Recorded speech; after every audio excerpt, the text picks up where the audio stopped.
안녕하세요, 아키윤입니다. 요즘 들어서 현장에서 굉장히 골치 아픈 일들이 많이 생겨요. 그 중에 하나가 바로 이겁니다. 바로 이 내진용 철근. 최근 들어서 내진 기준이 강화되면서 이 건축물의 골조, 이 주요 부재에 내진용 철근이 들어가는 경우가 굉장히 많습니다. 근데 아직까지 이제 현장에서는 이 내진용 철근의 존재를 모르는 경우가 많이 있어요. 그러면 이제 내진용 철근이 도대체 뭐냐? 그걸 이제 말씀드리려고 하는 건데, 굳이 이제 이렇게 자세하게 들어갈 필요는 없지만, 좀 재미삼아 한번 들어보실 필요도 있을 것 같아요. 물론 저도 이제 구조 전문가가 아니기 때문에 정확하게 설명을 못 드려도 대략적으로 쉽게, 아주 이해하기 쉽게 설명을 한번 드려볼게요.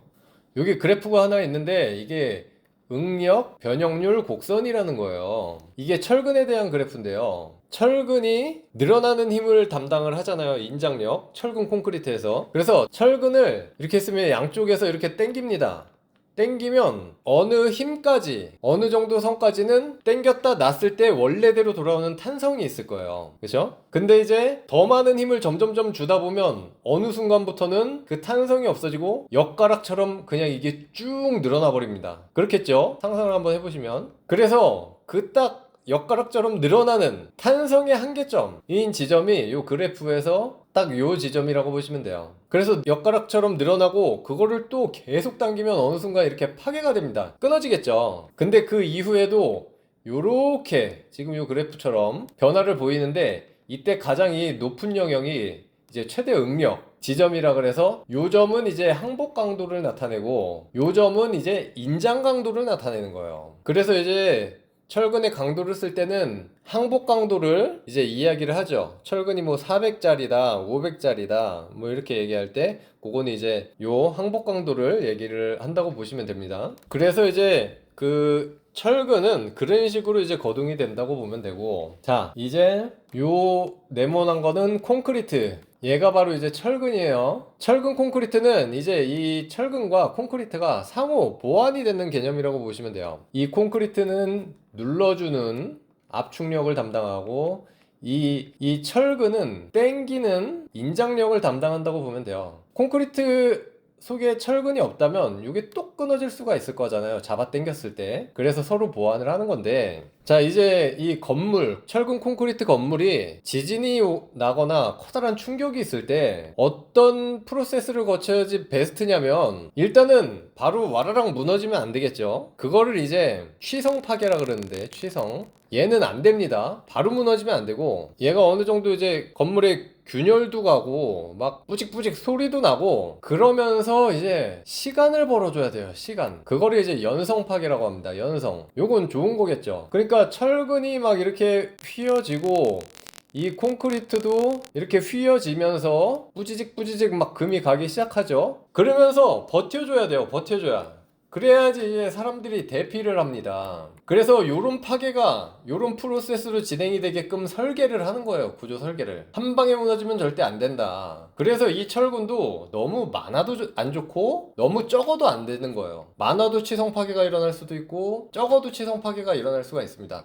그래서 이 철근과 이 콘크리트의 이 균형을 잘 맞춰서 설계를 해야 되는 거죠. 그래서 우리 주변에 건물들이 그렇게 돼 있고, 근데 또 그렇게 되면은 이렇게 얘기하시는 분이 있을 거예요. 야, 그러면 지진에도 끄떡없게 정말 1도 안 무너지고 균열도 안 가고 그렇게 만들어야 되는 거 아니냐, 그러시는 분이 있을 수도 있겠지만, 그렇게는 안 됩니다. 그렇게 만들려면은 강철 덩어리들로 만들어야 돼요. 이 전체를 뭐 강철로 그냥 보호 기둥 할 거 없이 그냥 강철로다가 우리 금고처럼 튼튼하게 그렇게 만들려면 뭐 할 수 있겠죠. 지진이 나도 무너지지 않겠죠. 하지만 그렇게 되면 막대한 돈이 들어가겠죠. 현실적으로 그건 말이 안 됩니다. 그래서 요런 거동을 보이게끔 설계를 하고 있는 거고, 이 내진용 철근은 이렇게 연성 파괴가 일어나는데 좀 더 도움을 효과적으로 준다고 보시면 돼요. 어렵게 생각할 거 없습니다. 아까 그 인장 강도의 그 상위 포인트 꼭지점 있죠? 걔를 좀 더 끌어올려 가지고 좀 더 잘 버티게 한다, 그런 개념입니다. 그러면 대략적인 이제 내진용 철근이 뭔지는 아셨을 것 같아요. 그러면 그게 어떤 식으로 표현이 되냐? 자, 이게 실제 이제 내진용 철근에 이렇게 표시가 된 내용이에요. 요건 제가 많이 말씀드렸어요. 제일 앞에 있는 거는 이제 국가, 제조국, 요거는 회사, 뭐 한국제강 이런 거. 그리고 그 다음에는 철근의 직경, 35mm라는 얘기겠죠. 그리고 그 다음에 숫자가 하나 나와요. 5라고 나오면 이거는 아까 말씀드렸던 항복 강도를 나타내는 거죠. 요 항복 강도가 5니까 이거는 500메가파스칼을 얘기하고, 그리고 뒤에 이제 S가 나와요. 그래서 요 S가 이제 그 사이즈미, 지진해 라는 뜻이 있잖아요. 그래서 요 S를 쓰는 거예요. 만약에 이게 이제 뭐 용접용이다 그러면은 W 표시가 되고요. 그래서 종류를 보통 나타내는데, 일반용 철근은 이게 아무것도 없습니다. 뒤에 보통 우리가 흔히 볼 수 있는 철근은 아래도 보시면은 똑같죠. 그리고 10mm짜리 4S는 이제 항복 강도가 400이라는 거고, 뒤에 S 내진용, 5는 500짜리 내진용, 6은 600짜리 내진용, 그리고 요거는 SHD라고 표시하기도 하고, 600은 UHD, 400은 그냥 HD 이렇게 표시도 합니다. 그래서 이렇게 철근에 S자가 붙어 있는지 꼭 봐야 되는 거고요. 자, 요거 철근에 많이 붙어 있는 이제 꼬리표라고 얘기하잖아요. 여기에도 보면 SD 500짜리, 강도 500짜리 S가 붙어 있습니다. 뒤에 사이즈 맥의 S. 그래서 이것도 강도 500짜리 내진용 철근이다. 그리고 자, 이거는 바로 구조 설계 도면에 표시된 건데요. 자, 이거는 일단 부재가 요 형태가 보면은 딱 보잖아요. 보 이제 밑에 하부에 주기사항 보면은 탑바, 그죠? 그리고 버럼바, 상부근 하부근 이렇게 돼 있어서 여기 9개의 철근, 위쪽에 9개 있잖아요. 이 철근이 SHD 아까 썼죠. 여기 500짜리 강도, 그리고 직경은 25mm짜리, 그리고 바로 여기 나와요. 뒤에 가로하고 S 강조를 해줬죠. 하부근도 3개짜리인데 500짜리 25mm 직경으로 내진철근을 써라. S 이렇게 요 3개도 마찬가지다. 그쵸? 요 기둥입니다. 기둥의 주근이죠. 보면은 이제 16개의 주근이 들어가는데, 이것도 마찬가지로 SHD 강도 500짜리 직경 25mm짜리 내직용 철근을 써라. 뒤에 또 S가 붙었잖아요. 물론 이런 후프근, 이런 띠철근에는 안 들어가요. 이거 10mm짜리 얇은 거잖아요. 그래서 제가 아까 처음에 말씀드렸는데 주요 부재에 들어간다 그랬잖아요. 그러니까 기둥하고 보 얼마나 중요합니까?